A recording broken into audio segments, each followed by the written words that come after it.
Pronto.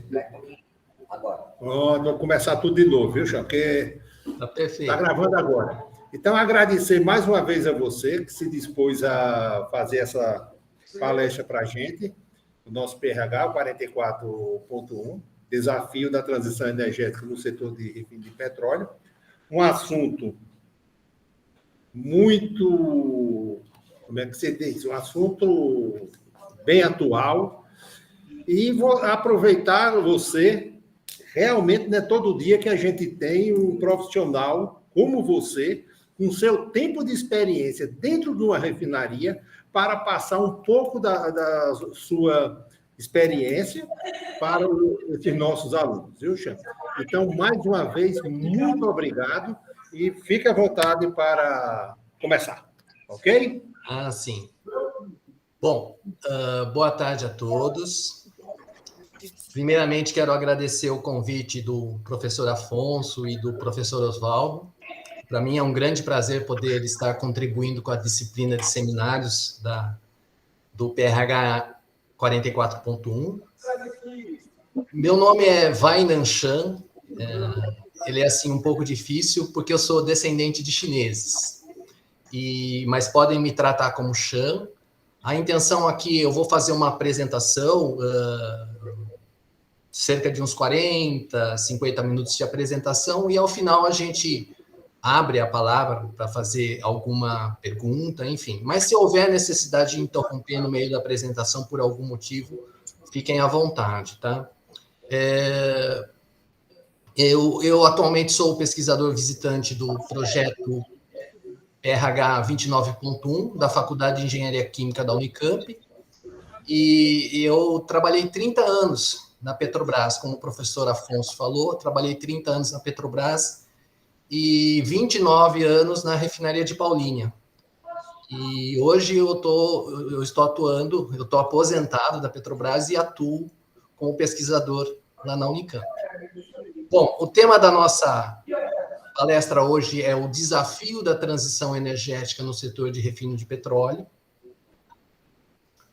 O roteiro da nossa apresentação passa pelos seguintes itens: introdução, situação da indústria de petróleo no mundo e no Brasil. Depois eu vou apresentar um pouco sobre o refino de petróleo e as tendências tecnológicas desse setor. E, por fim, meus comentários finais. Então, começando pela introdução, que é mais uma contextualização do momento atual para a gente entender o escopo do trabalho. O nosso ponto de partida é o Acordo de Paris, que é um tratado da Convenção Quadro das Nações Unidas para Mudanças Climáticas, né? A UNFCCC, como está no logotipo aqui ao lado, né? E esse acordo foi discutido entre 195 países na COP21, Conferência das Partes 21, que ocorreu em Paris em dezembro de 2015. E essas partes concordaram na seguinte meta: reduzir as emissões de gases de efeito estufa para limitar o aumento da temperatura global a 2 graus centígrados, quando comparado a níveis pré-industriais.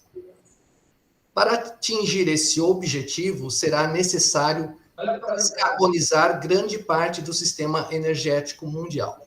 Ou seja, vai ser necessário reduzir a intensidade de carbono na geração de energia. Então, partindo do Acordo de Paris, a gente vai definir, então, o que é essa transição energética, né? A transição energética atual consiste em um processo de transformações em direção a uma economia de baixo carbono. Então, a gente pode acompanhar aqui pela figura ao lado, né? Aqui, essa figura é do Plano Nacional de Energia de 2050, a gente vai falar sobre ele várias vezes aqui ao longo da apresentação, né? E essa transição energética, né, que a reduzir a intensidade de carbono, passa pelo uso mais eficiente dos recursos energéticos, né? Não sei se vocês conseguem ver a seta aqui, eu estou apontando na figura, né? A redução da participação de combustíveis intensivos em emissões de carbono, como os derivados de petróleo, o carvão, né? Em favor de fontes de baixo carbono, que seriam as energias renováveis E o gás natural, que apesar de ser um combustível fóssil, ele é menos intensivo em emissões de CO2, e então ele passaria a ser um combustível de transição. E também a transição passa pela eletrificação em processos de conversão de energia. Tá? Além disso, vão ser empregadas todas as inovações tecnológicas, incluindo a digitalização. Bom, conceituado, então, o Acordo de Paris, a transição energética, né? Eu gostaria de apresentar, então, essa figura que foi extraída de um relatório da Agência Internacional de Energia, a IEA. Eu também vou citar em vários momentos, dados da Agência Internacional de Energia. Então, aqui temos um roadmap, ou seja, uma trajetória aí para que o setor energético global tenha suas emissões zeradas em 2050, emissões de gases de efeito estufa nulas em 2050, né? Então, essa é uma meta ambiciosa, né? Ela está refletida, inclusive, no relatório de plano estratégico da Petrobras, né? Então, como é que seria essa coisa de zerar as emissões de CO2 até 2050? Então, as tecnologias que serão aplicadas para esse fim são a eletrificação, envolvendo painéis fotovoltaicos, energia elétrica, veículos elétricos, né? A captura, uso e armazenamento de carbono, CCUS, que nós vamos discutir em detalhes na nossa apresentação, tá? Combustíveis baseados em hidrogênio para transporte, né? Caminhões, navios, e os biocombustíveis, tá? Então, aqui, essa figura aqui mostra o grau de maturidade de cada uma dessas tecnologias, tá? E agora, detalhando um pouco mais essa trajetória, né? Como que vai ser feito esse caminho, né? Então, essa figura mostra os marcos temporais, né? Começando aqui no canto esquerdo do ano de 2020 até chegar ao 2050. Então, tem alguns marcos temporais com metas intermediárias até zerar as emissões em 2050, né? Então, eu fiz um resumo aqui do lado. Em 2021, a partir de 2021, aprovação de novas termoelétricas a carvão somente com abatimento de emissões. Em 2030, 60% das vendas globais são de carros elétricos e a adição de 1.000 gigawatts por ano de solar e eólica. 2035, vendas globais de 50% de caminhões elétricos, emissões líquidas nulas na geração de eletricidade. 2040, 50% de combustíveis de baixa emissão na aviação. Isso a gente vai discutir um pouco sobre o BioQAB, que a Petrobras também já planeja fazer, né? E eliminar todas as termoelétricas a óleo e carvão. 2040, daqui a 17 anos, né? Então, a China vai ter um grande trabalho pela frente, né?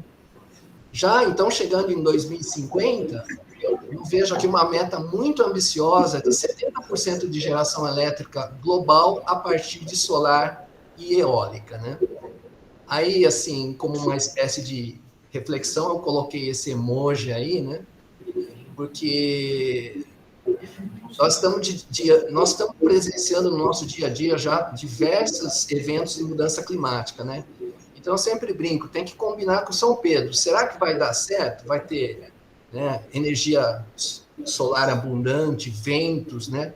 De forma que a gente atinja esse 70%? Então, fica essa pergunta, né? Porque até chegar a 2050, com certeza o clima vai continuar mudando. Então, quem me garante que a gente vai ter insolação e vento suficiente para tudo isso, né? Agora nós vamos falar um pouco da situação da indústria de petróleo no mundo. Então, os planos governamentais para acelerar essa transição energética criaram muita incerteza dentro da indústria do petróleo. Além disso, os mercados de petróleo ainda estão se recuperando do colapso da pandemia de Covid-19. E a demanda global de petróleo dificilmente alcançará sua trajetória de antes da pandemia. Então, a gente pode ver nessa figura ao lado, né? Existe essa trajetória aqui em azul mais claro, que era a trajetória prevista antes da pandemia, né? Antes de 2019, a gente tinha uma projeção de de demanda maior de petróleo. Aí, em 2020, ocorreu a pandemia e essa projeção foi revista para baixo. Então, até 2026, o consumo global de petróleo está projetado para atingir 104 milhões de barris por dia, né?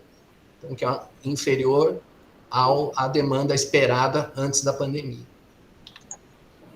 Isso afetou muito a indústria de petróleo, né? Porque os investimentos foram reduzidos na área de upstream, ou seja, na área de exploração e produção, né? Então, os governos, as empresas pararam de investir nessa área, mas o setor de refino, ao qual a gente vai se referir no dia de hoje, né, ele está lidando com um excedente de capacidade de refino.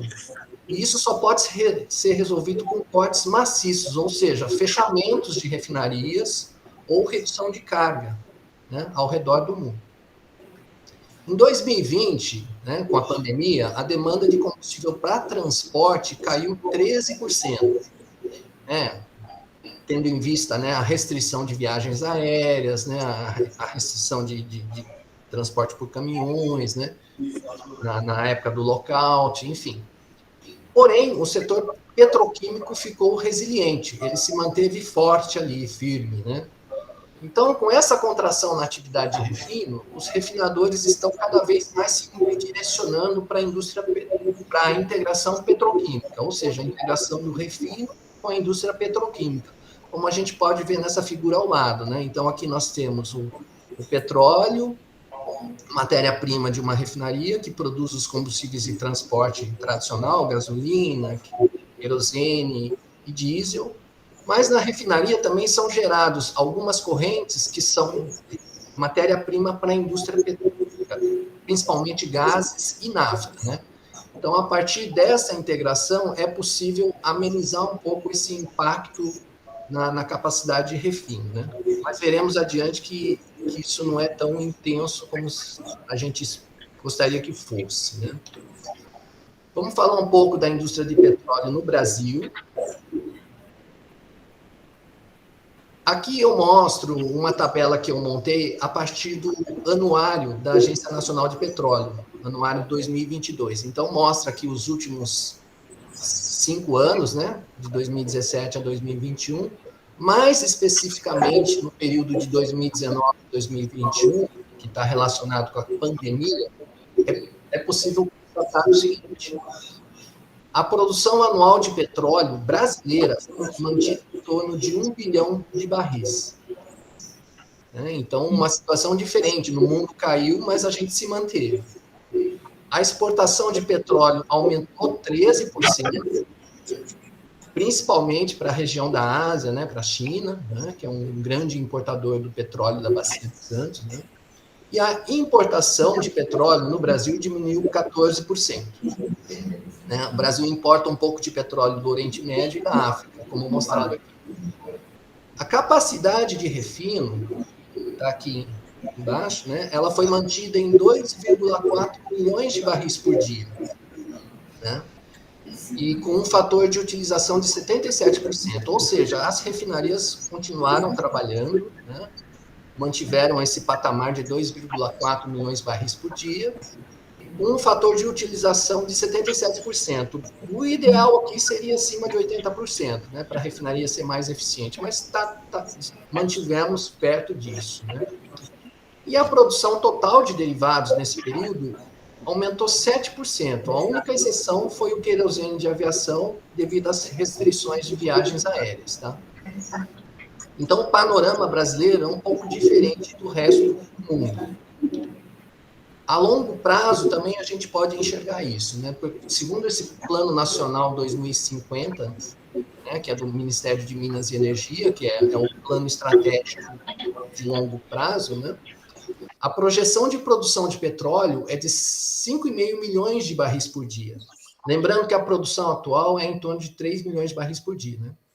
Então, quase que dobra até 2030, 2050.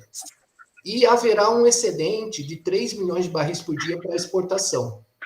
Então, nesse plano, as fichas estão apostadas para o Brasil ser um exportador de petróleo. Então, a gente com isso, a gente conclui que o horizonte para a indústria petrolera brasileira continua bem animador, né? Agora nós vamos entrar um pouco, então, na área de refino de petróleo, especificamente, né? E antes de falar das tendências tecnológicas, eu gostaria, assim, de embasar um pouco aí o conhecimento de todo mundo, né? Não sei se todos têm toda uma informação de como que funciona uma refinaria de petróleo, então eu vou mostrar aqui para vocês, tá? Essa aqui é uma configuração típica de uma refinaria brasileira, tá? Não por acaso é a configuração da Replan, refinaria de Paulínia, onde eu trabalhei 29 anos e é a maior refinaria brasileira em termos de capacidade de processamento, né? Então, a matéria-prima, que é o petróleo, ela chega do terminal de São Sebastião. Então, o petróleo brasileiro, a grande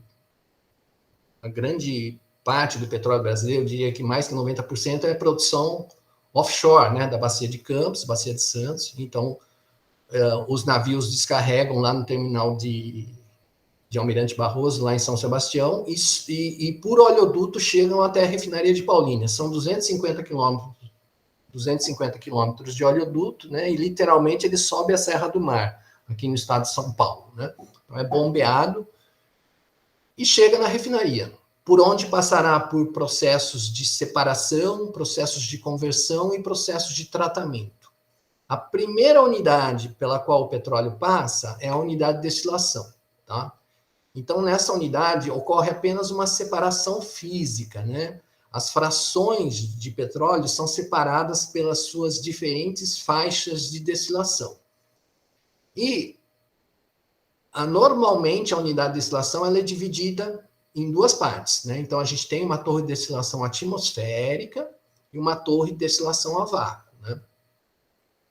A primeira, como o próprio nome diz, opera a destilação atmosférica, então ela recebe uma carga, o petróleo é aquecido, né? Entra na torre e é separado em diversas frações, como por exemplo, começando pelo GLP, né? O gás de cozinha, a nafta petroquímica, querosene de aviação, nafta também para gasolina, diesel, né? Porém, existe um limite termodinâmico aí, né? Na pressão atmosférica, existe uma temperatura limite de 370 graus no fundo da torre, que se passar dessa temperatura, ocorre craqueamento térmico das frações, ou seja, isso é indesejável. Então, é limitada no fundo da torre a temperatura de 370, porém, é possível separar mais um pouco. E como se faz isso? Já que eu não posso subir a temperatura, eu abaixo a pressão. Onde? Na torre de destilação a vácuo. Então, abaixando a pressão, dá para aumentar um pouco a temperatura e a gente consegue separar uma corrente intermediária, que é o gasóleo, e uma corrente de fundo, que é o resíduo de vácuo, tá? O gasóleo é a matéria-prima da unidade de craqueamento catalítico. A unidade de craqueamento catalítico é a maior produtora de GLP e gasolina dentro de uma refinaria. Porém, ela também produz correntes que são utilizadas para diesel e outras correntes que são utilizadas para diluente de óleo combustível ou para a produção de resíduo aromático, que é um insumo para a produção de negro de fumo, que é usado em pneus, né? Então, o craqueamento catalítico, então, ele é grande produtor de GLP e nafta craqueada, que é o coração da gasolina brasileira, é a nafta craqueada. Tá? O resíduo de vácuo, antigamente, ele só servia para fazer óleo combustível ou asfalto. Porém, devido ao advento da descoberta da Bacia de Campos, a produção brasileira aumentou bastante, e os petróleos de lá são um pouco pesados, gerando bastante resíduo de vácuo. Então, as refinarias da Petrobras foram modernizadas com unidades de fundo de barril, como essa aqui, unidade de coqueamento retardado. Então, o que antes só servia para óleo combustível, hoje vira matéria-prima dessa unidade de coqueamento retardado. Aí existe um craqueamento térmico, diferente da unidade acima, que é um craqueamento catalítico com uso de catalisador. Aqui é craqueamento térmico, né? Então, a gente bota para quebrar o aquecimento ali, literalmente para quebrar essa molécula grande do resíduo. E e aí a gente consegue formar um pouco mais de correntes com maior valor agregado, um pouco mais de GLP, nafta, diesel, né? E, por fim, um produto sólido, que é o coque. Porém, especialmente na unidade de coqueamento retardado, essas correntes são instáveis, elas têm muito olefinas, nitrogenados, sulfurados, então é necessário se fazer o hidrotratamento. Então, aqui está, unidade de hidrotratamento. Tem esse nome porque utiliza hidrogênio para fazer esse tratamento, para remoção dessas impurezas, olefinas, nitrogenados, enxofre, né? Então, essas correntes do coque, a nafta de coque, passa por hidrotratamento, a nafta de FCC também passa por hidrotratamento, né? E as correntes que compõem o diesel, não só o diesel da destilação atmosférica, como uma corrente de diesel que é formada no FCC e outra no coque, todas elas passam por um hidrotratamento. A finalidade principal é produzir combustíveis de baixo teor de enxofre. Então, hoje, o diesel brasileiro tem o S10, 10 ppm de enxofre, e tem o de 500 ppm. E a gasolina nossa tem, no máximo, 50 ppm de enxofre. Outra coisa que é realizada nas refinarias brasileiras foram instaladas unidades de propeno que extraem o propeno do GLP. Então, o GLP, né, gás liquefeito de petróleo, ele é composto de moléculas com 3 e 4 átomos de carbono. Entre elas tem o propeno, que é um importante insumo petroquímico, né? Ele vai propiciar a formação de polipropileno, um plástico muito utilizado. Bom, então esse é o panorama, a configuração de uma refinaria. E tem refinarias mais complexas, né? Mas essa aqui é a configuração típica da refinaria nacional. Bom, vendo esses vários tipos de tratamento, unidades, né, de processo, não é de se surpreender que a refinaria é uma grande usuária de energia, né? Então, uma refinaria de grande porte, aí, acima de 300 mil barris por dia, no caso, a Replan é 430 mil barris por dia, uma refinaria vai produzir de 1 a 4 milhões de toneladas de CO2 por ano. Como que isso acontece, né? Através do consumo de energia. E esse consumo e essas emissões vão variar em função do tipo de petróleo. Petróleos mais leves consomem menos energia para serem processados, né? Dependem dos processos de cada refinaria e da qualidade final que eu quero dos meus produtos, né? Então, dentro do refino, as emissões de CO2, que é o principal gás de efeito estufa, né, ocorrem principalmente devido à queima de combustíveis para suprir a energia necessária aos processos de refino através de equipamentos térmicos, principalmente fornos e caldeiras, tá? Também há várias fontes de processo típicas do refino que contribuem para as emissões de CO2. Por exemplo, o conjunto de caldeira de CO e regenerador do FCC, os processos de craqueamento, as plantas de hidrogênio e processos de regeneração de catalisadores.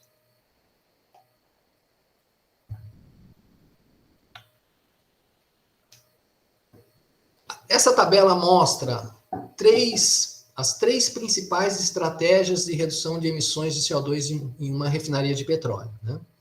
A primeira estratégia é diminuir a intensidade de carbono através de uso de matérias-primas mais adequadas, petróleos mais leves, uso de biomassa, produção de combustíveis com baixo teor de carbono, né?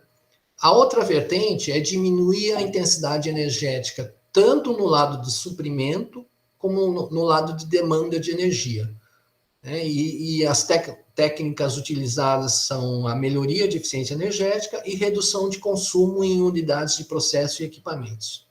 Por último, né, a terceira estratégia é remover carbono, que é a captura e o sequestro de carbono, né, conhecido antigamente como CCS, captura, do termo em inglês, né, captura e armazenamento de carbono, e agora eles chamam de CCUS, captura, uso, né, captura, uso e armazenamento de carbono, né.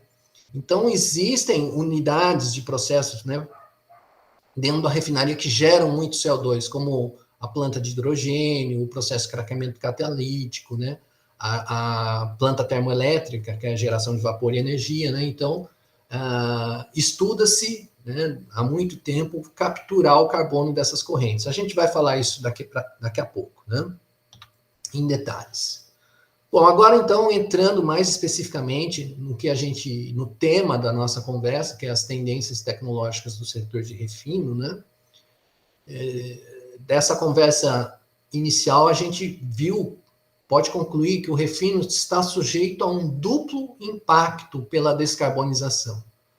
Primeiro, devido à substituição dos tradicionais derivados de transporte por biocombustíveis, né? Então, cada vez mais existe uma demanda por biocombustível, né, em detrimento dos derivados tradicionais, né? E a outra vertente que impacta na descarbonização é a necessidade, né, do refinador reduzir sua intensidade de CO2 dos processos de refino, né? E para atender esse tipo de impacto, reduzir esses impactos, né, existem tecnologias para essa transição energética que podem ser compatíveis com a indústria de refino. E na apresentação de hoje, nós vamos falar de 5 tecnologias: a melhoria da eficiência energética, né, a integração petroquímica, que está aqui o COTC, que é uma técnica mais recente, tá? Os biocombustíveis, né? O CCUS, né? Captura, uso e armazenamento de carbono, e a produção de hidrogênio de baixo carbono, também chamado de hidrogênio azul, hidrogênio verde, né? Em detrimento do hidrogênio cinza, que é o hidrogênio produzido a partir de gás natural, né? Então, bom, a disseminação dessas tecnologias está forçando a mudança do processo de refino. Então, já não é uma refinaria tradicional, dificilmente vai sobreviver nos dias de hoje, porque ela tem que se adaptar a essas necessidades, né? Então, as refinarias passam a ser chamadas de complexos energéticos, né? Porque não vai lidar somente com derivados de petróleo, né? Essa refinaria vai produzir derivados do petróleo, mas com componentes renováveis, como um diesel verde, vai produzir petroquímicos, né, para equilibrar essa demanda, vai produzir energia elétrica, vai produzir hidrogênio, metanol, gás de síntese, né, bio-QAV, né, um querosene de aviação com um componente renovável de biomassa, combustíveis também para navios, né, e também utilizar as técnicas necessárias para abater suas emissões, como o CCUS que a gente abordou, né? Então, hoje, uma refinaria aumentou seu portfólio, né, de produtos e de tecnologias, né? Então, começando a falar das tendências, a primeira tecnologia que a gente vai abordar aqui é a melhoria da eficiência energética.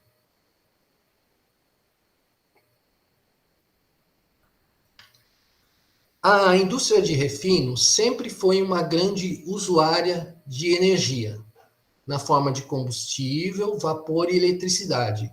E isto representa 50% dos custos operacionais de uma refinaria. Só perde para o custo principal, que é a matéria-prima, o próprio petróleo, né?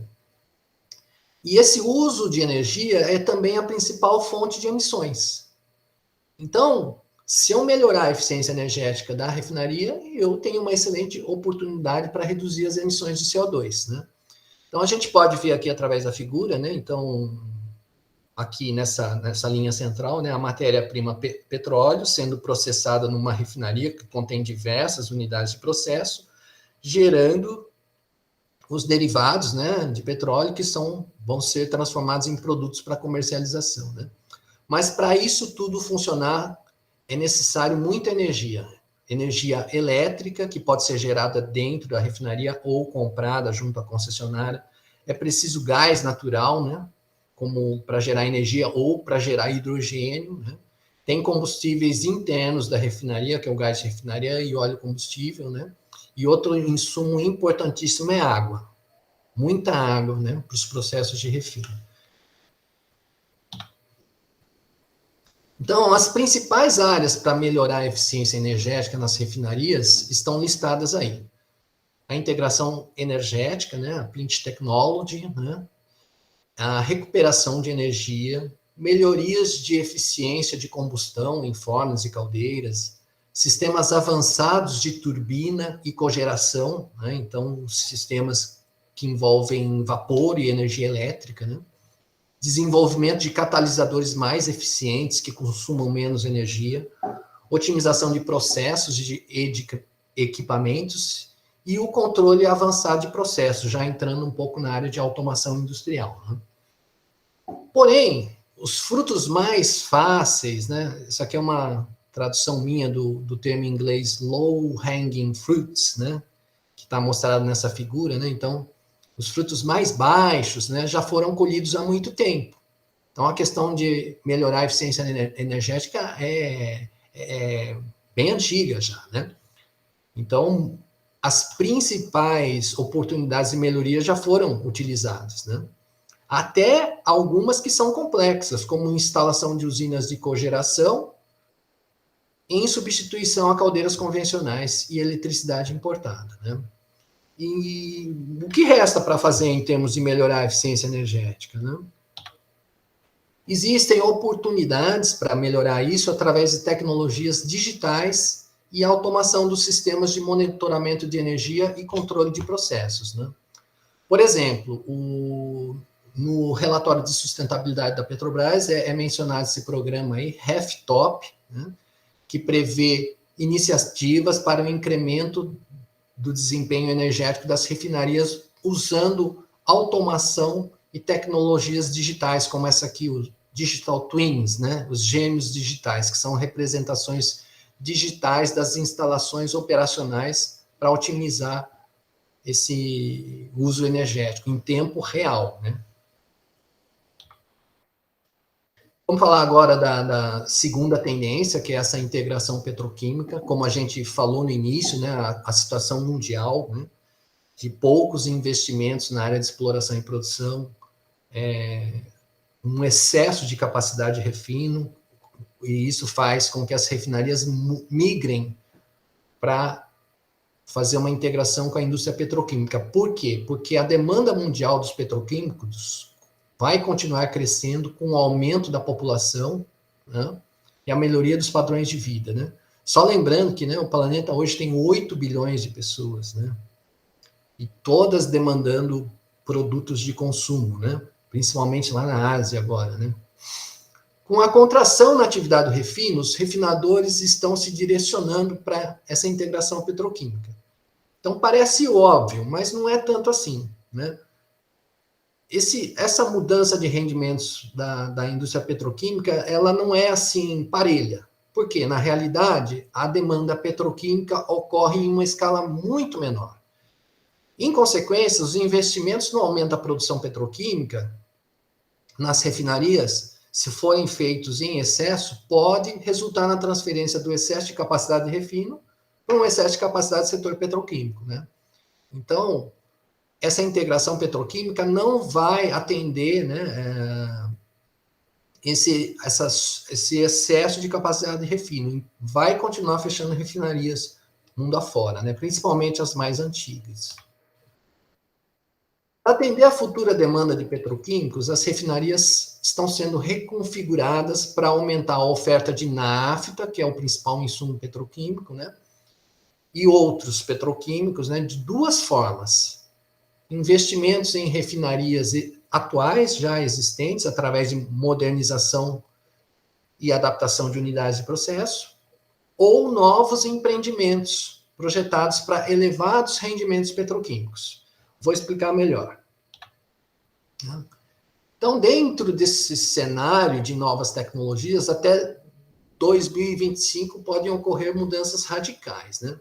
A principal tecnologia é a COTC, Crude Oil to Chemicals, né? Ou seja, a conversão direta de petróleo para produtos petroquímicos, né?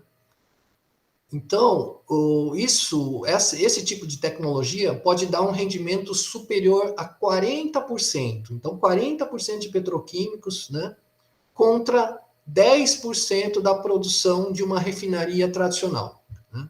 Então, aqui podemos ver isso através dessa figura. Do lado esquerdo, a gente tem um processo tradicional, o petróleo passa na refinaria, né, na torre de destilação atmosférica, separa-se uma nafta, a nafta petroquímica, que vai ser carga do craqueamento a vapor de uma indústria petroquímica. E aqui do lado esquerdo, existem tecnologias emergentes, né, que transformam diretamente o petróleo em petroquímicos, né? Então, a gente tem as 3 aqui mostradas, eu vou dar ênfase para essa terceira, que é o COTC. Então, necessita-se de um petróleo leve, né, de boa qualidade, e esse complexo COTC vai transformar, né, o petróleo vai dar um rendimento de 40% de produtos petroquímicos. O restante são os produtos tradicionais de refino, tá? E os principais complexos COTC estão sendo implantados no Oriente Médio e na Ásia. Muitos deles são de grande capacidade, de 400 mil barris por dia, que é equivalente à Replan, como eu já mencionei. Então, nessa tabela a gente vê, né, projetos aí na China, em Brunei, né, aqui na Arábia Saudita, né, todos aí na ordem de 400 mil barris por dia, alguns que tem 2 fases, né, e com rendimentos, né, conversões aí acima de 40% para petroquímicos, né, investimentos aí da ordem de 10, 20 bilhões de dólares, né, com o início de operação previsto assim para até 2025, né. As diferenças é que na Arábia Saudita os processos de craqueamento a vapor são preferidos para produzir olefinas leves, etileno e polipropileno, etileno e propileno, que vão gerar polietileno e polipropileno, né? Já na China, a preferência é por processos de hidrocraqueamento com o objetivo de produzir paraxileno, outro insumo petroquímico muito importante, né? Já falamos em melhoria de eficiência energética, integração petroquímica, vamos falar agora um pouco de biocombustíveis, né? Então, outro caminho estratégico para o refino é a integração da cadeia de valor dos biocombustíveis, né? Antigamente, as companhias de petróleo, elas se limitavam a comercializar e misturar biocombustíveis. Porém, nos dias de hoje, elas estão se movendo para a produção de biocombustíveis avançados. De acordo com a Agência Internacional de Energia, cerca de 350 mil barris por dia de capacidade de refino já foi convertida em biorrefinarias. E esse número pode subir para 840 mil barris por dia. E, recentemente, a companhia Phillips 66, né, uma companhia de petróleo, companhia de energia, né, lá dos Estados Unidos, converteu uma refinaria dela, a refinaria de São Francisco, para uma biorefinaria de 50 mil barris por dia. É a maior biorefinaria lá dos Estados Unidos que processa óleos vegetais e gorduras animais, né? Então, como isso funciona? Existem 2 principais rotas, né? A primeira, que é a produção de óleo vegetal hidrotratado, o chamado HVO, né? Aqui no Brasil a gente fala diesel verde, né? É um ajuste natural para atividades de refino, pois envolve a conversão de matéria-prima renovável em diesel, gasolina e combustível de aviação. Então, está mostrado aqui nessa figura, esse primeiro processo, né, onde um óleo vegetal, aqui uma biomassa, né, vai ser pré-tratada e é hidrogenada, né? Então, recebe um tratamento com hidrogênio, e aí é misturado diretamente com um combustível feito lá na refinaria. E no final a gente fica com um combustível convencional. Uma alternativa é coprocessar a matéria-prima renovável com frações de petróleo em refinarias. Essa estratégia consiste na utilização de óleos vegetais e gorduras animais, por exemplo, óleo de soja, na carga de unidades de hidrotratamento. Lembram-se que eu falei lá no processo de refino que tem unidades de hidrotratamento de diesel, de nafta, né? Unidades que usam hidrogênio para purificar as correntes, né? Os derivados, né? Então, aqui, o óleo vegetal é coprocessado, o óleo de soja, por exemplo, é coprocessado com óleo diesel, na unidade de HDT. E aí forma-se um combustível híbrido. A Petrobras desenvolveu uma tecnologia de coprocessamento de óleos vegetais chamada HBio, que foi patenteada em 2006. Aí a gente tem o fluxograma, que nada mais é que aquele anterior que eu já expliquei, tá? Continuando a falar um pouco do processo da Petrobras, em 2020 a empresa lançou um programa chamado Biorefino 2030, que prevê a produção de uma nova geração de combustíveis sustentáveis, como o diesel renovável e o bioquerosene de aviação, BioQAV. Né? Na refinaria lá do Paraná, a Repar, né, que fica no município de Araucária, já é realizado o coprocessamento de óleo de soja e diesel na unidade HDT, possibilitando a produção de diesel de 5% de conteúdo renovável. Tá? Quando eu trabalhava na Replan, a gente fez testes também, chegando a 10% de óleo de soja. Né? Hoje a empresa melhorou o processo, mas começou com processamento de 5% de conteúdo renovável. Né? Aqui tem, né, uma propaganda da empresa, né? Então ela diz que isso vai ser feito em outras refinarias, mas enfim, ainda é pouco, né? 5% de óleo de soja e 95% de diesel fóssil ainda é pouco, mas é um primeiro passo, né? E eu acredito que isso tem que ser bem estudado para poder melhorar esse conteúdo renovável, tá? Agora nós vamos falar do CCUS, né? E esse termo se refere a um conjunto de tecnologias que desempenham um importante papel para cumprir as metas globais de energia e clima, né? Então, ele tem várias etapas, né? Envolve a captura de CO2 de grandes fontes de emissão, né?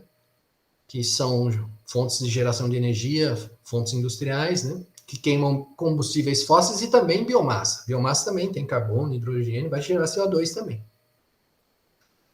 Se esse CO2 não puder ser utilizado no local, né? Se não houver nenhum tipo de sinergia, por exemplo, a refinaria está do lado de uma indústria de gases industriais que pode, né, usar esse CO2, né? Então, se não tiver uso no local, esse CO2 capturado é comprimido e transportado por oleoduto, navio, trem, para ser utilizado em várias outras aplicações, em outras indústrias, ou, se não tiver uso, vai ser injetado em formações geológicas profundas. E aí incluem os reservatórios esgotados de petróleo ou gás, né, reservatórios que não têm mais uma produção suficiente, né, ou formações salinas, aquíferos salinos, tá? Desde que essa água não tenha a possibilidade de contaminar a água potável, né? E essas formações vão reter esse CO2 para um armazenamento permanente, né?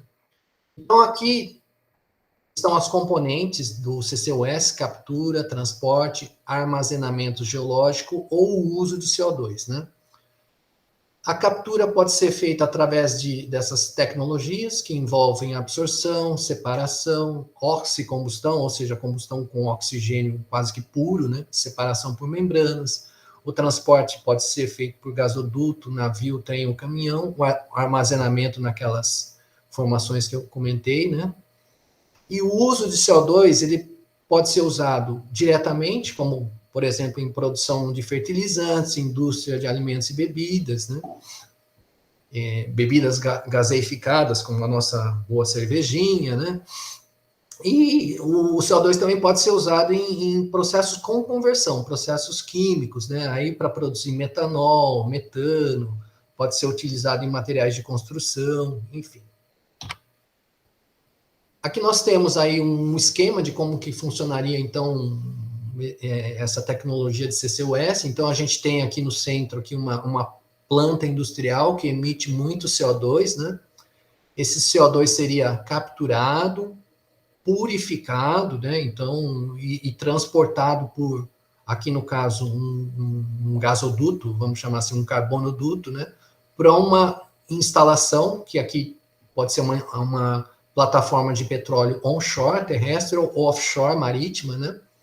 E o CO2, então, é injetado e vai ser armazenados geologicamente ou em aquíferos salinos, né, aqui na Terra, ou em alto mar, aquíferos salinos, ou reservatórios esgotados de óleo e gás. Esse tipo de tecnologia pode transformar indústrias de alta intensidade em indústrias de baixíssima emissão de CO2. A refinaria é um grande emissor de CO2, porém tem um inconveniente, ela tem diversas fontes discretas, diversos chaminés de fornos e caldeiras espalhadas na refinaria toda. Então não é concentrado, é tudo espalhado, né, numa grande área, e tem composições gasosas diversas, né? Geralmente num gás de combustão de forno aí a gente vai ter aí, sei lá, 20% de CO2, né? Então não é concentrado. O ideal seria purificar esse CO2, né? E isso pode encarecer essa captura. Então, o projeto CCUS em refinaria se concentra nas unidades que têm maior produção de CO2, que é a unidade de geração de hidrogênio, unidade de craqueamento catalítico e plantas termoelétricas, tá? Outra coisa importante é compreender se existe algum tipo de sinergia entre refinaria e alguma indústria da região para poder usar a infraestrutura compartilhada, né? Que é o conceito de rede que eu vou apresentar agora, né? Então, historicamente, os projetos de CCUS, eles eram verticalizados. Havia uma instalação de captura, um sistema próprio de transporte, né? E isso só favorecia os projetos de grande escala. Nos dias de hoje, a tendência mudou para projetos que compartilham a infraestrutura de transporte e armazenamento de CO2. Então, são as chamadas redes de CCUS, né? Que possibilitam que projetos menores também possam se beneficiar dessa economia de escala, né? E existe um relatório muito interessante da Global CCS Institute, né? Eles emitem um relatório anual, né? Vai estar aqui nas nossas referências, que eu vou citar no final, e tem vários projetos de CCUS espalhados no mundo. Eu tomei o cuidado de separar aqueles que têm participação de refinarias de petróleo, né? E a previsão de entrada é até em torno de 2030, né? Tá perto, né? Mas esse assunto se fala desde 2015, quando eu estava defendi minha tese de doutorado, né? Então, se fala muito, mas não avança tanto, né? Mas tem projetos de redes, né, que envolvem refinarias na Bélgica, no País de Gales, na Holanda, no Canadá e nos Estados Unidos. A Petrobras operou em 2020 o maior projeto de CCUS do mundo, né, em termos de injeção anual. Porém, ele não é em refinaria, ele é instalado na área de exploração e produção da Bacia de Santos. Tá? Mostro aqui uma foto de uma rede de CCUS de grande escala, é o Houston Ship Channel, né? É operado pela ExxonMobil, mais 10 companhias lá, né? Lá nos Estados Unidos. Então, aqui a gente vê, né, assim, essa sinergia, vamos dizer, que a gente tem um condomínio, né, de empresas que usufruem dessa mesma infraestrutura. Aí vale a pena, né? Tem economia de escala, baixo custo, né? Por fim, nós vamos falar da produção de hidrogênio de baixo carbono, né? O hidrogênio é essencial no refino de petróleo, pois permite a produção de combustíveis de baixo teor de enxofre, como eu mencionei, né, quando eu expliquei a configuração de uma refinaria. São as unidades de HDT, então elas utilizam hidrogênio, né, como matéria-prima do tratamento de diesel e gasolina, né? Porém, também é possível fazer hidrotratamento de matérias-primas pesadas para produzir produtos mais desejáveis e outras aplicações.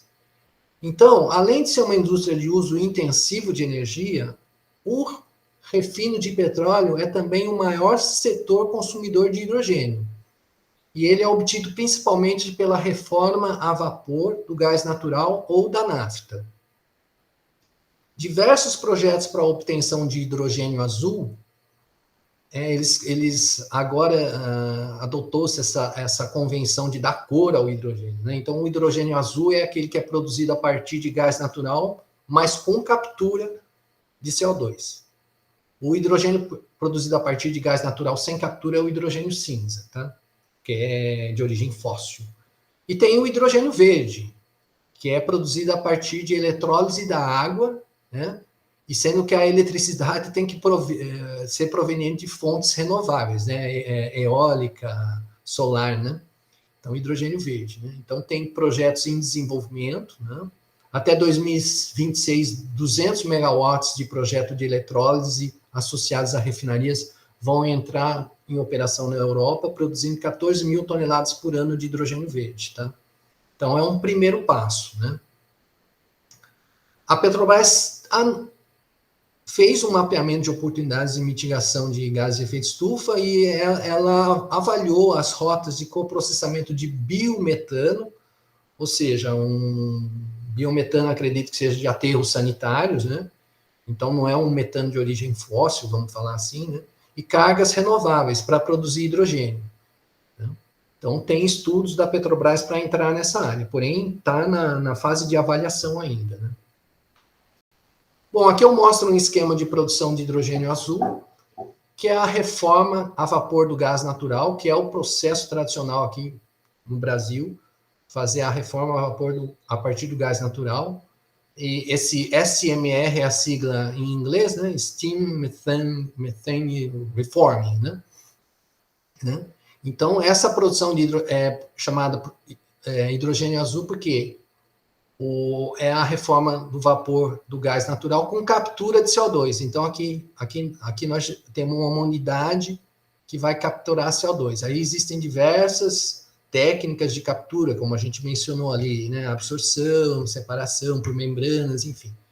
Então, esse CO2 que tradicionalmente iria para a atmosfera seria capturado e armazenado ou usado, né? Armazenado geologicamente ou usado. Aí eu tenho um hidrogênio azul, porque ele foi produzido com captura de CO2, né? Por que toda essa preocupação? Né? Porque num processo de reforma a vapor do gás natural, são produzidas em torno de 10 toneladas de CO2 para cada tonelada de hidrogênio gerado. Né? Então, 10 CO2 para cada hidrogênio. Meus comentários finais, tá? Então, nós pudemos, né, a gente conseguiu observar, né, diante de todo o que foi exposto até o momento, que para o setor mundial de petróleo, a transição energética afetará dramaticamente a demanda de combustível de transporte, principalmente gasolina, diesel e QAV, né? A situação brasileira é peculiar, ela é diferente, pois mesmo com a pandemia, a nossa produção de petróleo ficou estável e as projeções para 2030 a 2050 indicam aumentos de produção e de exportação de petróleo brasileiro. Além disso, o mercado brasileiro vai continuar fortemente dependente dos combustíveis de transporte para sustentar o desenvolvimento econômico e o crescimento populacional, né? São palavras do próprio Plano Nacional de Energia 2050 que eu mencionei. Com relação a essas tendências tecnológicas abordadas aqui, algumas já são consagradas, que é o caso da eficiência energética e a produção de biocombustíveis. Outras ainda se encontram em estágio de implementação, como o COTC, Crude Oil to Chemicals, né, o CCUS, e a produção de hidrogênio de baixo carbono. Né, e esses projetos têm previsão para iniciar a operar até 2030. No Brasil, a ênfase maior é com relação aos novos biocombustíveis, como o diesel verde e o bio-QAV, que estão anunciados lá no programa BioRefino 2030 da Petrobras.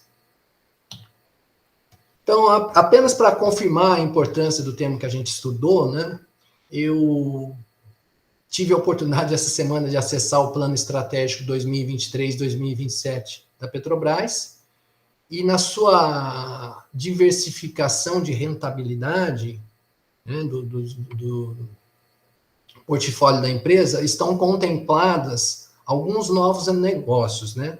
A geração eólica offshore, ou seja, a geração de energia elétrica em alto mar para alimentar plataformas, mas isso é da área de exploração e produção, mas está contemplada lá no planejamento estratégico da Petrobras o tema de hidrogênio, a captura de carbono e o biorefino. Tá muito interessante esse material, eu convido vocês a conhecerem, tá lá no site da empresa, tá? Eu estou divulgando aqui, mas é para a gente entender que a Petrobras, uma empresa brasileira, ela está atuando em tecnologia de ponta também, tá? Bom, as referências bibliográficas que eu utilizei, essa apresentação, ela foi quase que totalmente baseada num trabalho que eu e o professor Lisboa, que também nos assiste, a gente apresentou no Congresso Brasileiro de Petróleo e Gás, que foi no ano passado em Belém, né? Então, a partir desse artigo, a gente montou a apresentação de hoje. Complementei com informações da minha tese de doutorado, que tem muita informação de melhoria de eficiência energética e CCUS. E, por fim, também a gente utilizou o plano estratégico da Petrobras. Mais uma vez, eu agradeço pela oportunidade de estar aqui, participando da disciplina de vocês. Deixo o meu e-mail aí para contato, caso alguém queira continuar discutindo sobre esse assunto.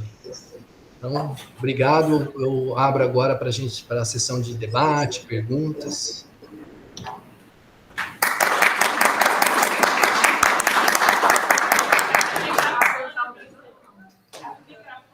Está aberto. Chan, muito obrigado. Excelente palestra. Aprendi muita coisa nova hoje, viu? Não, bom, primeiro eu queria agradecer a audiência aí pelos aplausos.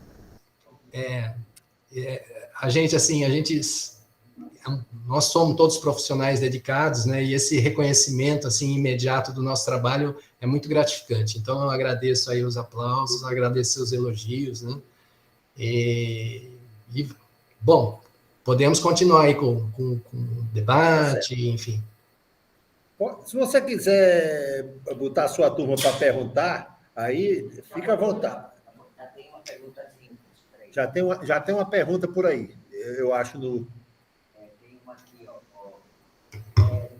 O Ramon Castro, está escrito aí, ó. Ramon Castro, professor, como é feita a etapa de purificação do CO2 e H2? Do CO2 e H2. Boa tarde, Ramon. Obrigado pela sua pergunta. A gente já abordou isso em sala de aula, tá? A purificação do CO2, ela é feita através então, numa planta de geração de hidrogênio, o GH, né? Que utiliza o processo de reforma a vapor do gás natural. Então, a purificação pode ser feita de duas formas, né? Ou tratamento com aminas, do tipo MEIA, metiletanolamina, ou DEA, dietanolamina, né? Então, essas aminas fazem a absorção de CO2, ou tratamento por membranas, que é o tratamento mais moderno, que é o PSA, né? Que a gente chama de Pressure Swing Adsorption, né? Então, é a absorção por membranas. Então, esse segundo processo é o que dá mais pureza de hidrogênio. E, em consequência, também separa melhor o CO2. Ok, tem outra pergunta de Ramon. Não, de Ramon foi esse, né? Qual é a outra? A de Ciro. A de Ciro, parabéns. Qual o atual cenário do bio-QAV no Brasil? Bom, boa tarde, Ciro. Obrigado pela pergunta. Eu não tenho informação suficiente para responder isso, né? Mas se a gente observar, fazendo-se uma pesquisa aí na internet mesmo, né? Existem tratados internacionais hoje que estão estudando essa questão do querosene renovável, né? Que é o no caso da Petrobras, é o bio-QAV. Mas eu acho que vai ser muito parecido com esse processo de HBio, porque o querosene e o diesel são da mesma, praticamente eles têm uma faixa de destilação assim parecida. O querosene é um pouco mais leve, o diesel é um pouco mais pesado, né? Então eu acho que seria feita a mesma proposta, incorporar um óleo vegetal no querosene, né? E, então a Petrobras está com esse programa de BioQAV, mas, como eu mencionei na palestra, é para 2030. Então, eu acho que ainda está um pouco incipiente essa questão no Brasil. Mundo afora, eles têm estudado isso. Mas eu, particularmente, não tenho muito conhecimento, mas eu acredito que ainda estamos longe de ter um querosene de aviação totalmente renovável, né? Acho que vai ser feita a mistura, ele vai ter sempre um conteúdo renovável, mas o grosso vai ser conteúdo fóssil, na minha visão, na minha curta visão mais míope aí do assunto, porque eu não sou especialista.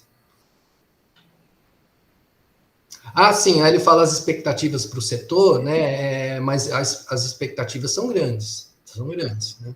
O mundo inteiro está estudando isso, né? Porque o tráfego aéreo é muito intenso, né? Então, tanto o tráfego aéreo, o tráfego marítimo, né? Primeiro o tráfego rodoviário, lógico, né? Mas o aéreo e o marítimo, eles também estão preocupados com as emissões, não só de CO2, como dos outros poluentes, né? Produtos sulfurados, nitrogenados, enfim.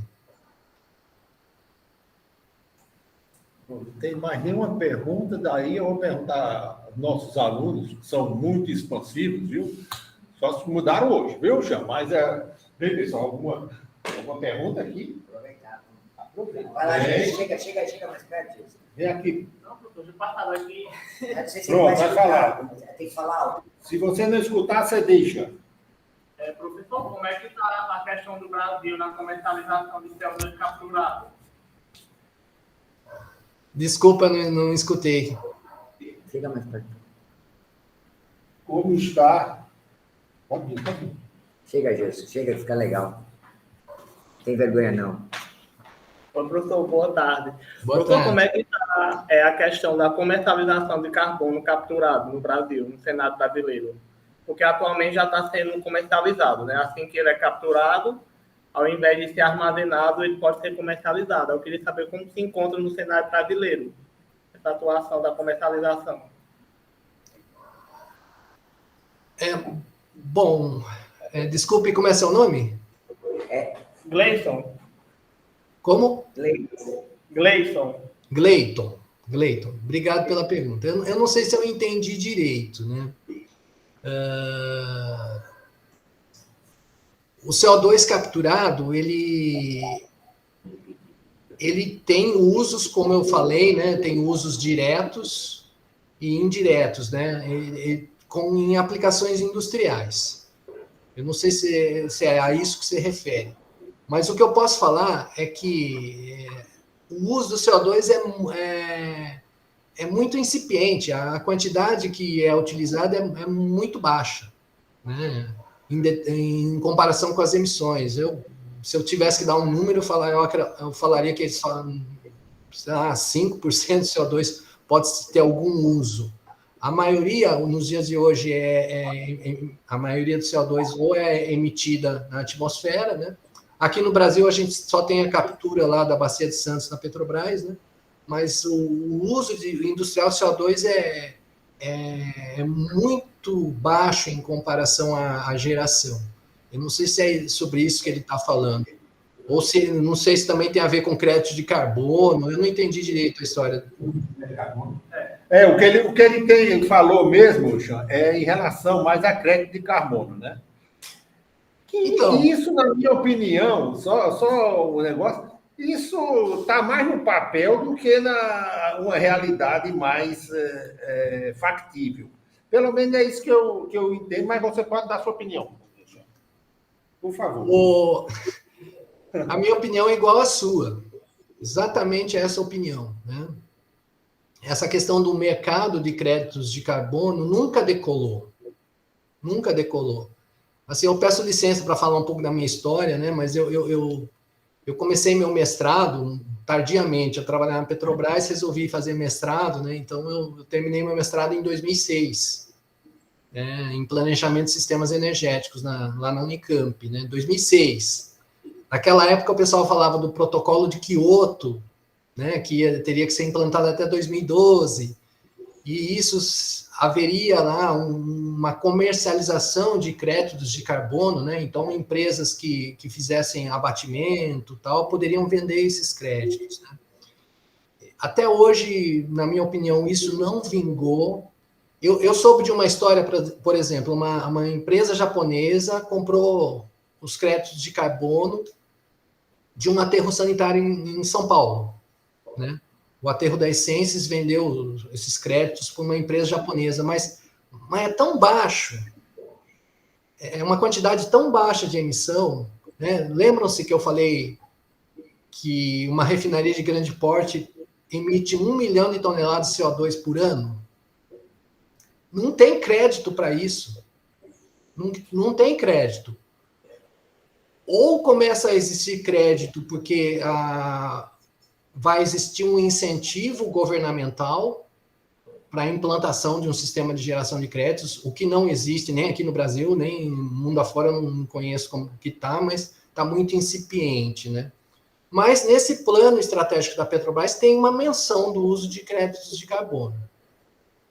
Mas é assim, para mim é mais um instrumento econômico, né? Você continua poluindo, mas você comprou créditos de abatimento de outra pessoa, mas você vai continuar poluindo, né? Mais ou menos isso. Então, acho que está muito incipiente ainda essa questão. Precisa muito de política regulatória, né? Política do governo, regulamentando esse tipo de sistema. Aí passaria a funcionar. Então, eu espero ter contribuído com alguma informação aí para o nosso amigo Gleiton. Beleza. Mais alguma? Tem um colega aqui da Replan, o Thales, pediu... Tem, Thales. Thales. Por favor, Thales. Oi, professor. Parabéns aí pela palestra, gostei bastante. Agora, falando um pouco mais sobre a COP21, falando sobre a questão de descarbonização, o mundo tem a intenção, né, tem a pretensão de diminuir a exploração de petróleo, né, diminuir essa questão do uso de combustíveis fósseis, porque a ideia é descarbonizar. Mas no Brasil, segundo o novo plano estratégico brasileiro, prevê um investimento de 78 bilhões de dólares nos próximos 5 anos, e a ideia, como foi discutida na sala de aula, é aumentar a produção para 5 milhões de barris por dia, né? Eu acho que é isso, não me lembro exatamente. O Brasil está investindo muito na exploração, não investe muito em processamento, e a gente não tem uma matriz sustentável, uma matriz diversificada, né, na questão de combustíveis renováveis. A gente usa muito hidrelétrica, mas a gente não explora muito a questão de painéis solares e outra matriz energética sustentável. Eu quero saber por quê. Por que o Brasil faz isso? Está indo contra o mundo, né? Basicamente. Então, Thales, obrigado pela sua pergunta, ela é bem interessante, né? Realmente, o Brasil aparentemente está indo na contramão, mas uma vez eu ouvi uma discussão que é a seguinte, né? O mundo, essa questão do esgotamento de petróleo, quando o petróleo vai acabar? Então, eu já mostrei para vocês em sala de aula que esse pico de produção do petróleo foi adiado 5 vezes, né? E o que eu sempre falo é que o petróleo não vai acabar, desde que o ser humano esteja disposto a investir procurando novas fontes, né, de petróleos não convencionais, como o próprio petróleo do pré-sal, que é extraído, né, de 5 a 7 quilômetros, né, no fundo do mar, né, as areias betuminosas do Canadá. Então, agora, o que olhando um pouco o lado da Petrobras, a empresa, ela precisa gerar lucro. Então, está tendo esse movimento para diminuir, né, o uso de petróleo, ou então usar para petroquímica, mas a gente vê que não é o suficiente. O Brasil optou por consumir suas reservas. Elas foram descobertas, estão disponíveis. Porque para o empresário ele tem a seguinte visão: pode ser que lá no futuro não consiga mais vender petróleo, vai ficar aqui, né, armazenado. Né? Então, ele prefere comercializar agora, ele prefere assim, viver o presente. Né? E o Brasil descobriu que tem muito petróleo, né? E vai ter petróleo excedente. Então, o Brasil decidiu, no Brasil, no caso, né, Brasil, Petrobras, eu não gosto de entrar nesse âmbito de política econômica, mas, enfim, a empresa decidiu que vai aumentar a sua produção e exportar o excedente. Quem está comprando é a China. Quem está comprando é a China, lá, os países do Sudeste Asiático, que estão aumentando a produção em petroquímicas. Lembra aqueles complexos COTC que eu mostrei? Todos são lá na China. Então, eles estão comprando petróleo do pré-sal, que é de média qualidade, não é bom nem ruim, né? Então, eles estão comprando. Então, a empresa está aproveitando essa oportunidade econômica momentânea. Espero ter, em parte, respondido, né? Fez sentido, professor. Muito obrigado. Bom, obrigado a você, Thales.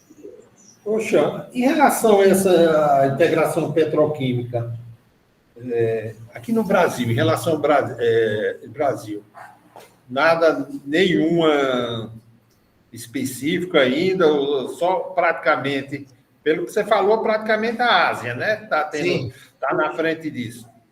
E aqui, por aqui? Não, excelente pergunta, Afonso. Inclusive, no nosso artigo tem um pouco de menção disso, né?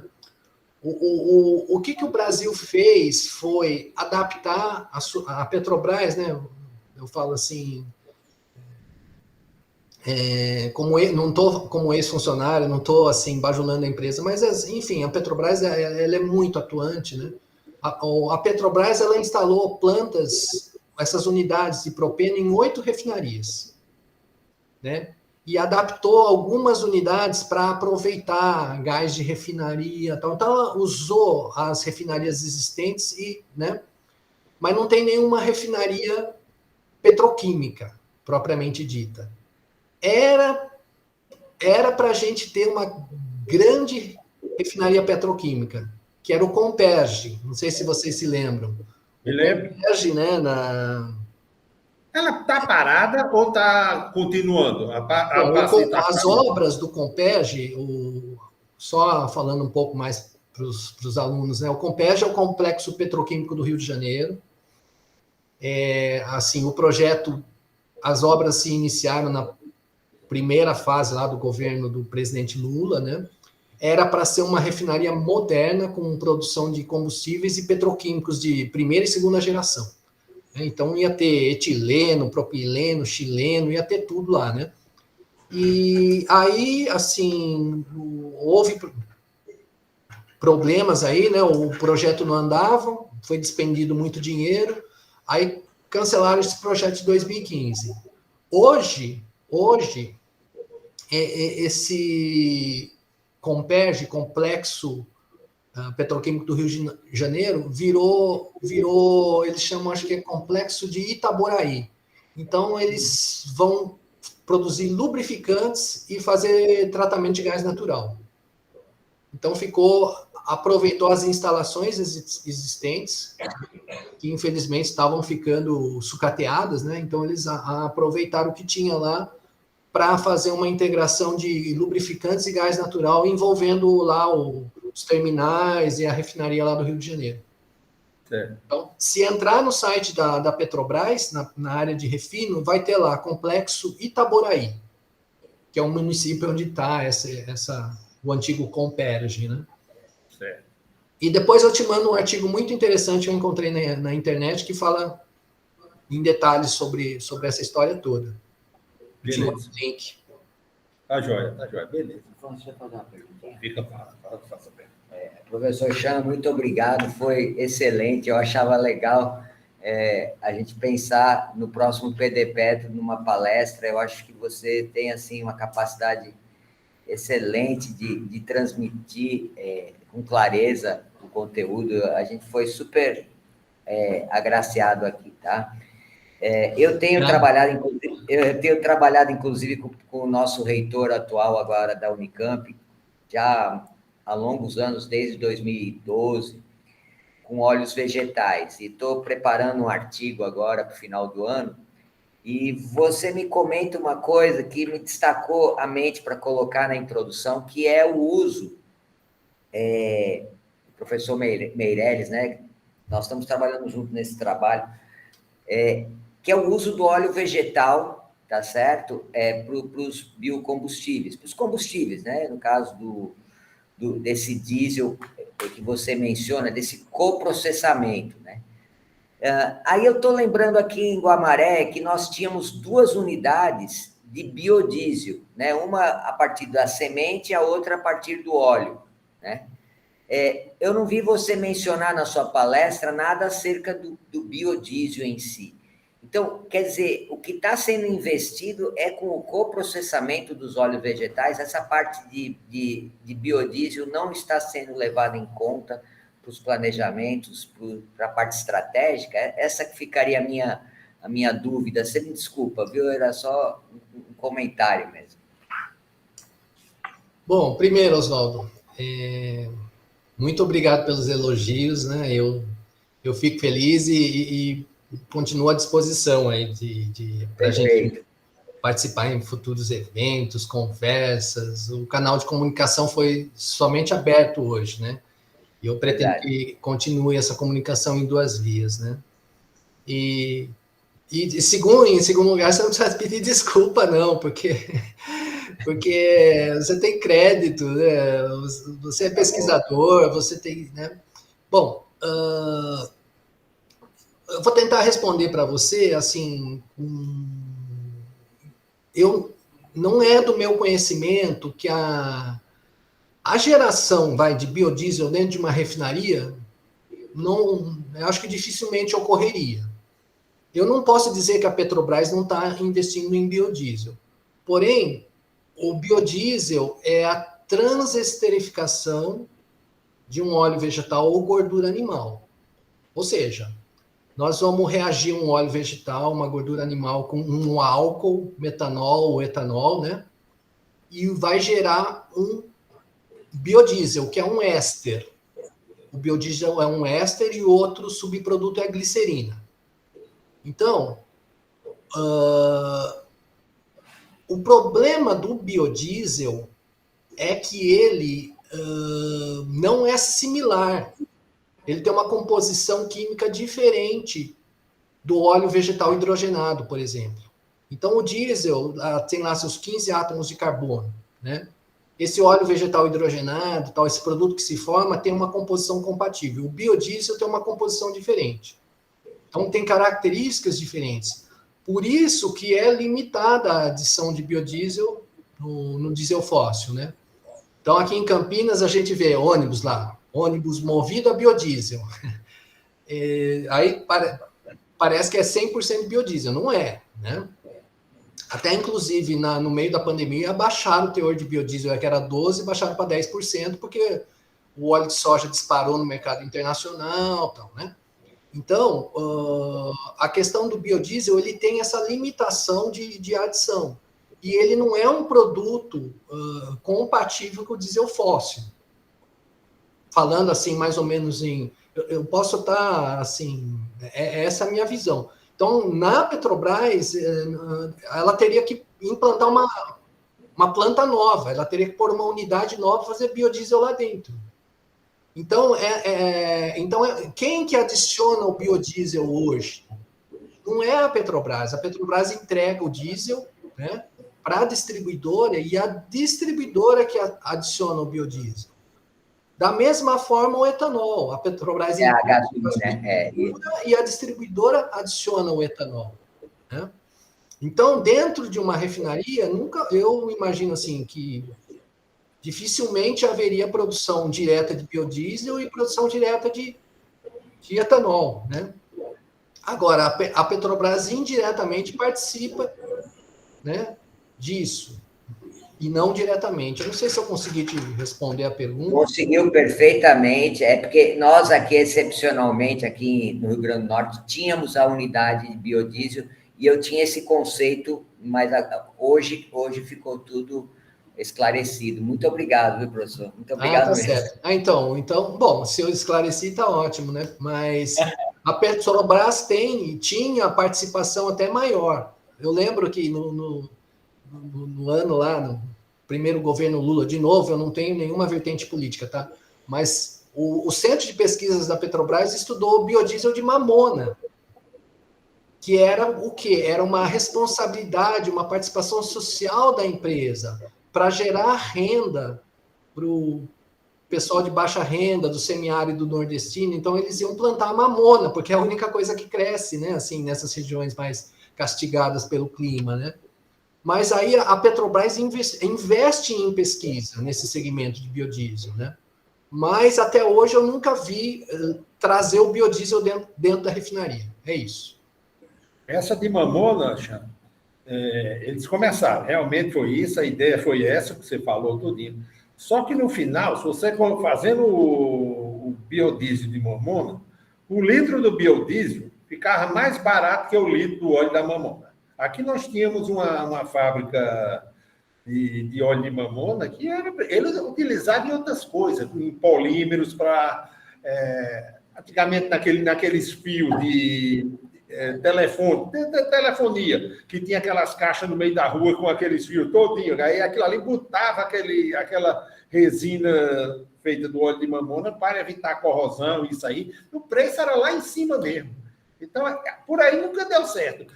A gente só tem biodiesel hoje porque a soja já está em grande escala, né? Está em grande escala e a gente só tem biodiesel aqui no Brasil em função disso. Sim, sim. Essa questão de óleos vegetais, de biodiesel, né? O biodiesel e óleos vegetais, eles podem competir com produtos de alimentação humana, né? Então, quando isso acontece, eu vejo que há uma opção do produtor, né? O caso típico é usina de açúcar e álcool. Quando o preço do açúcar está bom lá no mercado internacional, eles começam a produzir açúcar e deixam de produzir álcool. Aí Exato. Fica faltando, né?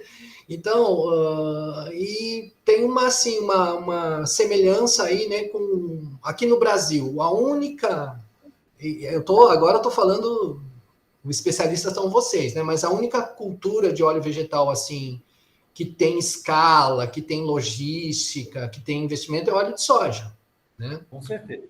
A gente precisaria era fazer diferente, começar a usar óleo de palma, utilizar outros óleo de pinhão manso que falam aí, né? O pessoal fala muito, mas precisaria mesmo era investir nisso para ter realmente alternativas, porque fazer hidrogenar óleo de soja ou coprocessar óleo de soja fica muito mais caro. Então, de novo, é a opção do empreendedor. Falar, para que eu vou coprocessar o óleo de soja que vai me encarecer o produto? Então, se não tiver política regulatória, nada, ninguém vai fazer isso de boa vontade. Né? Perfeito. É isso mesmo. Quem outra deputada? Eu não sei. Aqui tem sim. Aqui, Afonso. Eu vou marcar para você. E a de cima, de Ciro?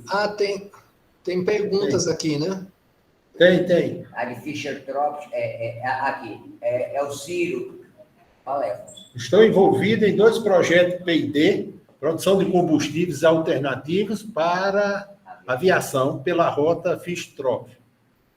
Com mais investimento, Não, ele está só dando uma... Você quer fazer alguma pergunta específica, Ciro, ou está só comentando? Ciro tá aí, tá. E tem a Da Flávia também. Na verdade, essa pergunta do Ciro, eu não tenho conhecimento suficiente para responder, né? Porque é uma rota que a gente não utiliza isso numa refinaria de petróleo. Então, mas eu vi, é possível sim produzir, né? Com certeza. Dessa forma, mas eu particularmente eu não tenho conhecimento. Mas eu parabenizo ele porque a gente tem que começar a estudar todas as alternativas possíveis, né? Então, boa sorte aí no projeto, viu, Ciro? Exatamente, é um comentário que ele fala da empresa alemã e tudo. É só comentando. A Flávia também. Estou aguardando investimento das empresas. Aí a Flávia ela fez um comentário, justamente. Se ela quiser falar, pode abrir o microfone, Flávia. Ela fez a pergunta. Mesmo óleo vegetal que pode ser usado para produzir biodiesel, pode ser usado no coprocessamento na refinaria? Ah, sim, por exemplo, óleo de soja. O óleo de soja, ele é usado para fazer biodiesel, né? Por aquele processo que a gente comentou, né? Hoje o biodiesel produzido no Brasil você me corrige se eu estiver errado, Afonso, mas é a partir do óleo de soja, não é? Praticamente, eu não sei exatamente, mas eu diria uns 90% deve ser com óleo de soja. Com certeza. Tá. Tem que olhar gordura animal também um pouco. Um pouco. Aí tem gordura animal, essas coisas Sim. todinhas, mas óleo de soja é que tem. Predomina. É o que a gente já falou. Já tem toda uma cultura pronta. Eu me lembro, quando apareceu esse negócio do biodiesel, na época, que tentaram com óleo de mamona, e viu que não deu certo, esse negócio todo, aí puxaram a soja, né? Aí eu me lembro, eu sou sempre ligado nessas coisas, o preço do óleo de soja no supermercado, vendido ali, era tá certo? Antes do biodiesel. Quando apareceu o biodiesel, ele deu uma subidinha boa, viu? Porque a demanda foi muito grande em cima dele. Tá certo. Mas então, só para finalizar, né, a pergunta da Flávia, sim, o mesmo óleo vegetal. Então, eu só quis confirmar com o professor Afonso, o biodiesel hoje no Brasil, quase 90% vem de óleo de soja. E o processo de coprocessamento de óleo vegetal na Petrobras, que tem a patente do chamado HBio, né, uma patente do Centro de Pesquisas, eu tive a oportunidade de fazer o teste na refinaria de Paulínia e a gente usou óleo de soja. A gente comprou um tanque de armazenamento, encheu de óleo de soja. Certo. De novo, por quê? Porque é o óleo vegetal que tem logística, está disponível, né? Então é o mesmo, viu, Flávio? É o mesmo para fazer biodiesel, é o óleo de soja, e o mesmo para o HBio é o óleo de soja. Por exemplo, pode ser usado. Pode ser qualquer outro. É. Ok. Pessoal, mais alguma pergunta? Eita, a turma aqui está calada, viu? E por aí, tem mais algum? Tem não. Tem não. Valeu, então nós não temos mais Opa. pergunta. Já tem sim a Flávia. Tem? Ó, Flávia. Xan, está acompanhando a situação. Fala aí, Afonso, isso aqui, ó. Oi, Xan, está acompanhando a situação da tentativa da Petrobras pesquisar a exploração de petróleo no norte, na bacia amazônica? Teria comentários técnicos a fazer ou acredita que o ibope dessa questão é mais ligado à política? Existe. Existe a necessidade dela. Então tem uma parte básica. Existe a necessidade de encontrar novas fontes de petróleo neste momento? Se entendi bem no início da palestra, estamos com excesso de capacidade de refino. Desculpe a pergunta. Não, a pergunta não foi grande, não, viu, Flávia? A Flávia foi minha aluna no semestre passado, né? Flávia, obrigado pela participação. Bom, eu não estou acompanhando essa questão da Petrobras explorar petróleo lá na bacia amazônica, né? E eu acredito que é isso que você está falando. Está dando muito ibope para um assunto que eu não considero relevante, né?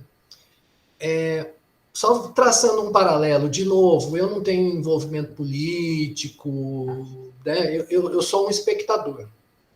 Mas, assim como o Comperj foi desativado, a Petrobras ia construir 2 refinarias premium lá no norte, né?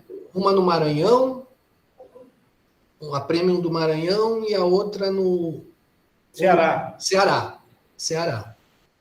Então, de novo, a logística para chegar material de construção, né? Construir a refinaria, eles iam abrir estradas novas, né? Iam criar infraestrutura em municípios, infraestrutura que não existe, né?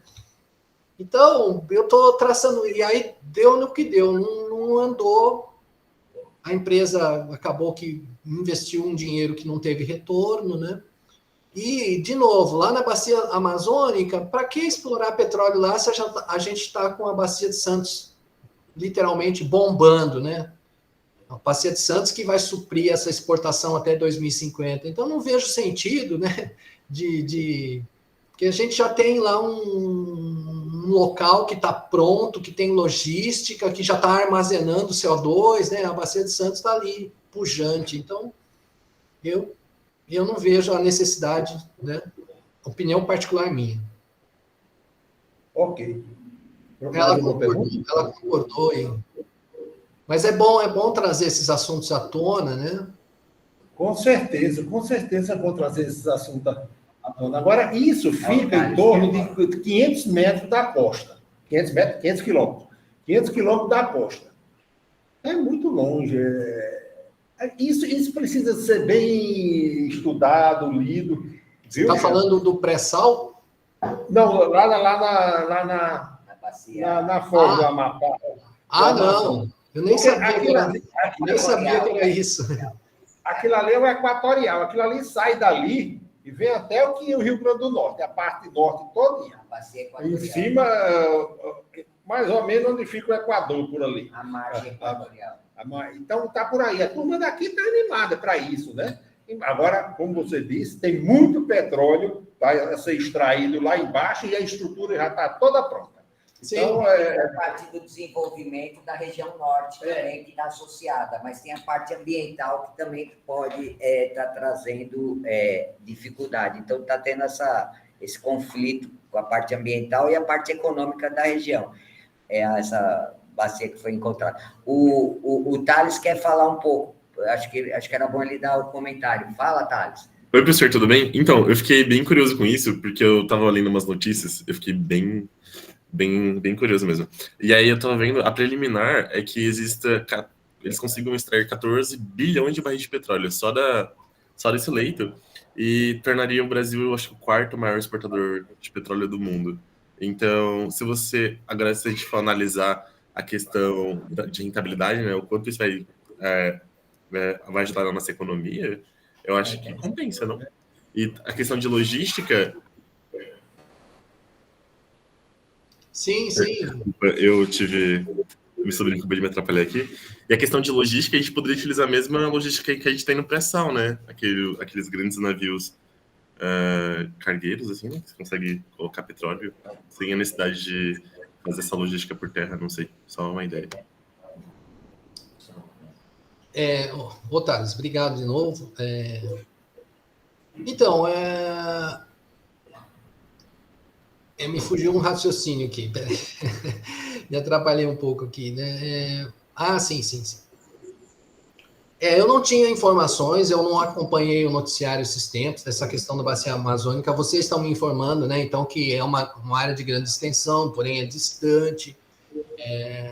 Tem a questão econômica, né? Que traria algum desenvolvimento para a região, mas tem a questão ambiental, né? Então, cai naquilo que eu falei. A que custo a gente quer ter petróleo? Se a gente está com excedente, a que custo a gente quer ter? Vamos pegar um exemplo, assim, que é uma coisa surpreendente. As areias betuminosas do Canadá, né? Então, até então, o Canadá era um país totalmente ambientalista, mas eles descobriram essa fonte de areias betuminosas. Fica numa região pantanosa, lá na província de Alberta, né? E a extração é uma coisa absurda. Eles injetam vapor no solo, injetam vapor no solo para amolecer, vamos dizer assim, aquele óleo que está impregnado nas areias e recolher aquilo. O que se vê hoje são regiões, assim, degradadas ambientalmente de grandes extensões, né? Então, os Estados Unidos também, né, de uma década para cá, passou a ser um dos maiores produtores de petróleo do mundo, porque descobriram o tal do shale gas, né? Então, o shale gas, ele é também um hidrocarboneto armazenado em rocha, né, que tem gás e óleo, né? E aí os Estados Unidos começou a explorar isso de maneira, assim, generalizada. E a técnica que se usa, eles chamam de fraturamento horizontal, acho, né? Então, para extrair esse gás, eles usam essa tecnologia que eles vão furando o solo, que pode contaminar o lençol freático de consumo humano, né? Então, é essa pergunta, né? Qual o preço que a humanidade quer pagar? eu quero achar mais óleo, mas eu quero acabar com o ambiente. Daqui a pouco, né, como dizia o índio lá, não vai ter mais o meio ambiente, né? Então, de novo, esse é o pensamento do Chan, né? Não há necessidade, porque a gente já tem uma produção excedente. Para investir lá é muito dinheiro, pode cair numa situação similar às refinarias premium, né? E, de novo, está numa região, né, de preservação, né? E a região amazônica é muito importante para o clima do planeta, né? Então, já o tratamento está nesse nível. Imagina, assim, levar mais atividade econômica intensiva para lá. Mas, enfim, de novo, são minhas ideias, né? Não tem uma resposta pronta para isso. Beleza, beleza. Pessoal, mais alguém? Por aí, mais alguém gostaria de fazer alguma pergunta ao professor Chan? Parece que não, viu? Flávia colocou, excelente discussão, e foi mesmo, excelente discussão. Chan, mais uma vez, agradecer a você, nós gostaríamos todos de agradecer a você, pelo que se dispôs a dar essa brilhante palestra. Realmente, eu digo a você mesmo, hoje aprendi muita coisa, viu? Porque quem fica só voltado naquela parte do curso que eu dou, a parte de refino, tudo, mas hoje o negócio, você trouxe novas coisas que eu estava, digamos, por fora ainda, né? Ao professor Antônio Carlos, um grande abraço e agradecer mais uma vez a você, Chan, e brevemente a gente vai se encontrar. E, se possível, trazer você aqui, viu? Tá certo? Oh, não convida que eu vou. Bom, pessoal, tudo de bom, viu? Obrigado. Para finalizar, então, mais uma vez, obrigado pela audiência, obrigado pelo convite. Obrigado pelo excelente tratamento. É um prazer imenso. Obrigado, Lisboa, que é meu... Eu só estou na Unicamp por causa do Lisboa, é um dos meus grandes amigos lá na Unicamp. Então, gratidão para tudo isso, para o PRH, de proporcionar esse momento de discussão. E eu deixei meu e-mail lá no final. Eu fico à disposição de todos aí, tá? Okay. Obrigado, então. Um abraço para todos aí. Nós aqui agradecemos, viu? Tchau, até a próxima. Tchau, tchau. Obrigado.